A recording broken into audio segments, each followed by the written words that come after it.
I'm Elamin Abdelmahmoud, and this is Commotion. Okay, I want to talk to you about Andor because the second and final season just started. Season 1 of the Star Wars spinoff was highly acclaimed, so there's a lot of anticipation for this one. Andor is a show about a smuggler who gets involved with the Rebel Alliance, but what it does so well is it lets you get a handle on the people who actually make the Galactic Empire work. Here's a clip. The monster will come for us all! Revolution is not for the saying. You're right here, and you're ready to fight! There's a future here for those who dare.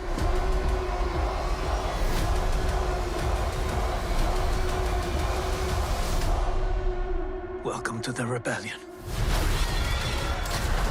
Welcome to the Rebellion. That is a bit of the trailer of season 2 of Andor. They're going to be dropping 3 new episodes every Tuesday on Disney+. Lyvie Scott has watched the first 3 installments. She's with me now to talk about this final season. Lyvie, welcome to the show, friend.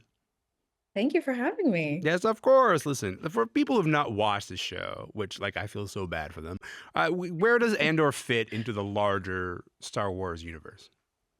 Andor occupies kind of a funny place on the timeline. It's a prequel to Rogue One, A Star Wars Story, which is itself a prequel to the original Star Wars trilogy. It's a prequel to the prequel. Yes, a prequel to the prequel, if you will. Yeah. So this takes place about 5 years before A New Hope, which is kind of like the focal point of the Star Wars timeline when we meet Luke and Leia and Han and Chewie and all those crazy kids. Yeah.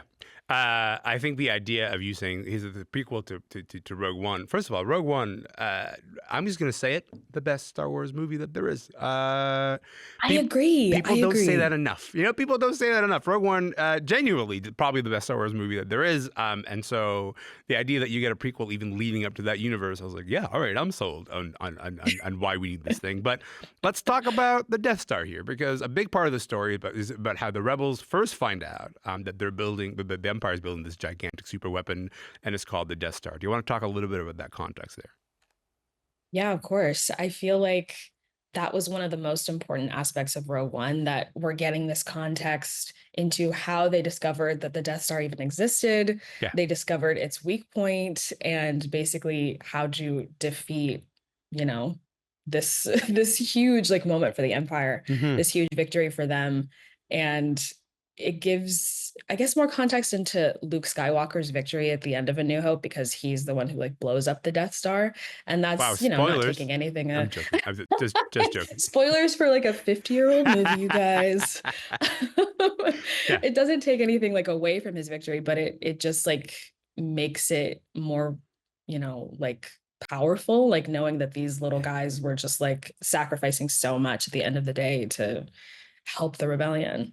I mean, when you see A New Hope and you're, familiar with the mechanics of okay, Luke blows up the Death Star at the end of A New Hope. What is maybe a passing one sentence in A New Hope is hey, we happen to get all the plans of the Death Star, what it looks like. And then what Rogue One is trying to do is say work went into acquiring those plans. Work went into figuring out exactly what the Death Star is. And there have been rebels before you. You're not the first rebels. And they had to sort of put in a lot of labor here and navigate the Galactic Empire in order to acquire those plans and get them to the rebels who will eventually, blow up the Death Star. And then Andor's there's work even before that. And so there's something honestly, just it's a very tiny scope. And that's what I really love about both Andor and Rogue One, because a big part of Andor's acclaim comes from it not being, the Star Wars series that is about Jedis or the usual sort of Star Wars things.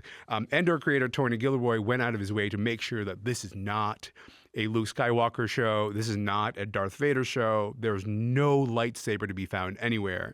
This is this deep dive, unapologetically deep dive into what makes the Empire tick, what makes the Rebellion tick. As a longtime fan of Star Wars, do you appreciate that approach, or are you actually, these are things that I never really thought about? I love it. I love that Andor is detaching itself from this story that Star Wars has been milking for decades on decades. I love the Skywalkers. I think Leia is one of the greatest heroines of the 20th century, but I also think the galaxy is so big and so diverse that focusing so intensely on one family does the franchise a disservice. Yeah. And that's one of the reasons I love Rogue One, because it felt like the best of both worlds, even though there's like Vader shows up and he like massacres some rebels. That's spoilers too, sorry. I'm just spoiling everything Yeah, I today. can see that about you. Yes. Even though he does show up, it's mostly about like the nobodies. And I think Okay. it creates this perfect springboard for Andor to launch into a completely new corner of the galaxy. I don't think Tony Gilroy squandered one bit of that opportunity. Hmm. I love how specific Andor gets, and it spends so much time with its characters. And you can really feel that juxtaposition because in Star Wars, like outside of this, I feel like it's a lot about archetypes and we Yeah. don't like get to know who the people are. So they do cool things and they look cool, but we don't like know what's going on like in here. So that's one of the most refreshing parts about Andor for me. So you get to Andor. Tony Gilroy wants to tell a very, I mean, you talk about specific. He's like, this story is 2 seasons. This is season 2. It is done after this thing. We get to season 2. What are the stakes for Cassian Andor for this time around? So when we last saw him, he volunteered to join the rebellion under Luthen Rael, who's played by Stellan Skarsgård. He's the super ruthless, I guess you could call him a spy master, Yeah. because he has all of these little secret agents like dotted across the galaxy. And Andor picks up about a year after that, season 2, and we trace the last 4 years of his life. The season leads right into the very last mission in Rogue One, is what Tony Gilroy and Diego Luna have been telling us. So the stakes really couldn't be higher. Like we're watching him almost march to his death, which Hmm. is kind of crazy. But it's not all bad because we're watching him grow into the rebel that's willing to give his life for the cause.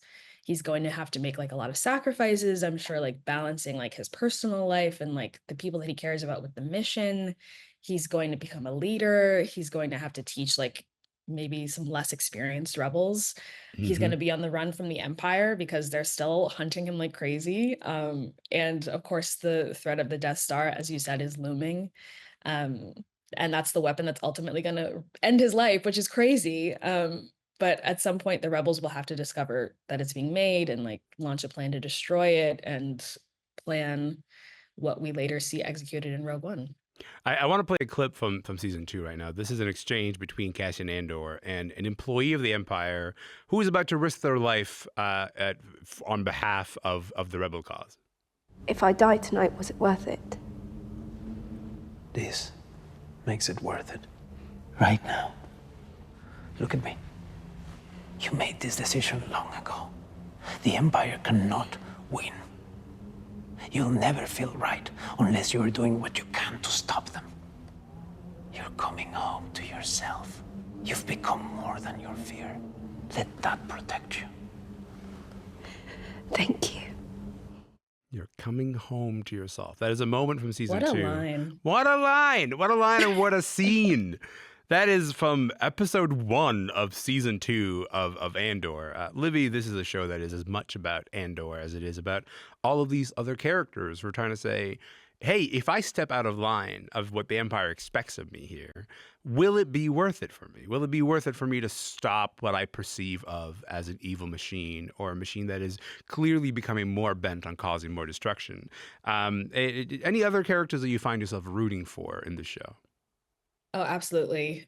The show has so many characters that you can't help but love, like on Mm. either side. They're all so complex and like sometimes they do things that you're like, yo, you're annoying me, you're irritating me. Like just you have to lock in. Yeah. And there a lot of them are like resisting locking in, especially in season 1.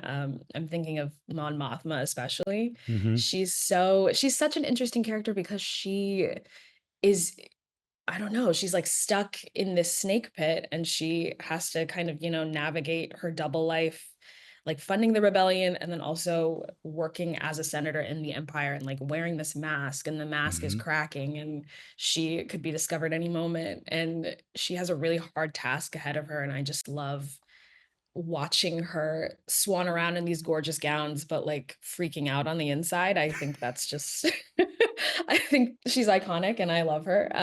That's her In the version same of locking in, vein, man. That's her version. It's like that's right. I'm not, That's right. I'm a part of the Empire, but also do I want to be? That's it's a hard journey Yeah. for anybody, as you can imagine. Yeah, Yeah. I think so. Yeah. And Tony Gilroy really loves her. I can tell, like the way he speaks about her. He's like, no one has it harder than her. Like Yeah. she's suffering so much, and I can't wait to show you guys like how she's been suffering. And I'm like, Okay, okay. you're like, okay, she's still an agent of the Empire, so okay, that's Right, pretty wild to right. say that she's suffering the most, but sure, all right. I mean, I I will know. say we are 3 episodes into the second season. How are you feeling with the story up to this point? Because we're going to 12. We're going to 12 episodes, dropping in installments of 3. So how are you feeling with the story up Mhm. to this point? I love this first arc. I feel like the first 3 episodes give the Mothma girlies everything they could want. Yeah. Um, we get a really good glimpse of her double life and how fraught it's become, and it Mm. plays out during a space wedding, which I don't think we've really seen before. There was like that one little wedding scene in the prequels. I don't know why, but I love a wedding. Yeah. Um, and I love how specific Andor gets with her culture as well. Like we're on her home planet and we're seeing like the customs there, Yeah. and they're so alien, but he finds a way to make it relatable. Mhm. I also love that we're seeing that the rebellion is still very disorganized and vulnerable, and Cassian's still like kind of trying to figure out where he fits, and the mission is getting compromised and botched, and he has to think on his feet. I think all of these things together contribute to how real Andor feels and Mhm. how honestly funny these first 3 episodes are. I will say, like, by the time that you end up meeting the rebellion, they seem to be like relatively organized, and there is something really striking about the journey of like something happened between this mess and when you guys figured it out. By the time you get to A New Hope, and and it's kind of nice to be able to at least like chart that journey. Look, I talked about how this is reportedly the final season of Andor, and if you are a Star Wars fan, you already know that this is what you know what this is going to lead to, which is to say what it's going to lead to everything that happens in Rogue One. What are you hoping to see, kind of get filled in as the blanks between where we are now, 3 episodes into season 2, and all the way to that story, like Rogue One? So, like, I mean, there's 9 episodes left. What are you hoping to see in that space? Yeah, as we discussed, I'm a hardcore Rogue One fan. Shout And out on Rogue One. incredibly Yes. shout out to Rogue One, shout out to that cast.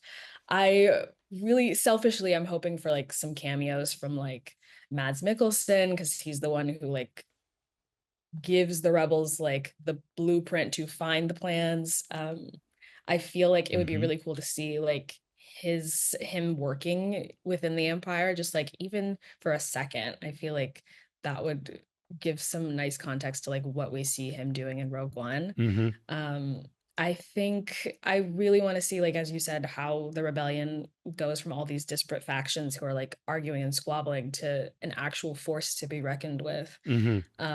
I'm hoping that I see Mon Mothma like butt heads with like the more militant rebels like Saw Gerrera, who is such a G. I'm obsessed with him.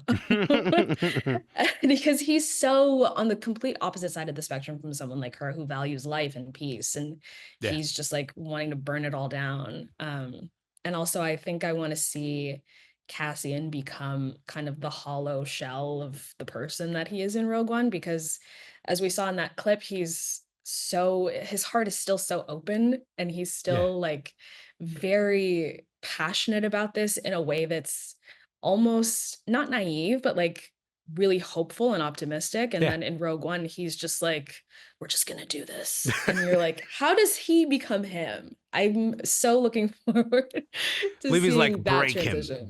him on television so that I may see it Loki. unfold. I mean, I think, Loki. I think we're gonna get there.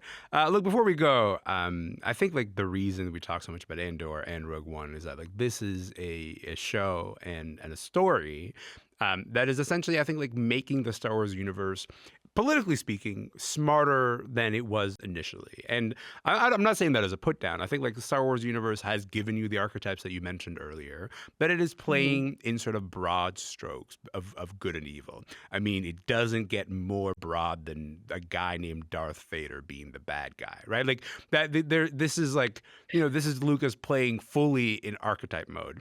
And then you get something really specific here. And the reason I want to talk about this is because The Guardian recently revisited The Phantom Menace, which is like, people don't often revisit The Phantom Menace. Not a beloved movie, shall we say. Because one of the prequels, of course. But it was to look back on the context of the story of the intergalactic trade wars that was in The Phantom Menace and say, actually, he did kind of call that correctly. The idea that a trade war does end up, throwing the entire universe into quite a bit of chaos. How are you thinking about the political themes in The Phantom Menace compared to the ones that you get to see, Tony Gilroy play with in a show like Andor? Yeah, it's so interesting. I'm a 90s baby, so I grew up on the prequels, and I I'm so don't sorry, think buddy. George Lucas. No, I don't know. I'm like conditioned to like them, I think. Yeah. And I don't think George Lucas gets enough credit for what he was trying to do. Like, granted, it doesn't come off like perfectly, and I think because the stuff that he's like wading into is so dense and there's just no time to like actually get specific. That's true. Yeah, that's fair. But there's in the kindest way that I can put it. It just feels like very dense. And I think, I don't know, I think there's a political undercurrent in the prequels that gave a lot of people in my generation like a crash course in anti-imperialist themes. But I do think Andor does it better. I think Andor is very gutsy in its execution and more overt about what it wants to say.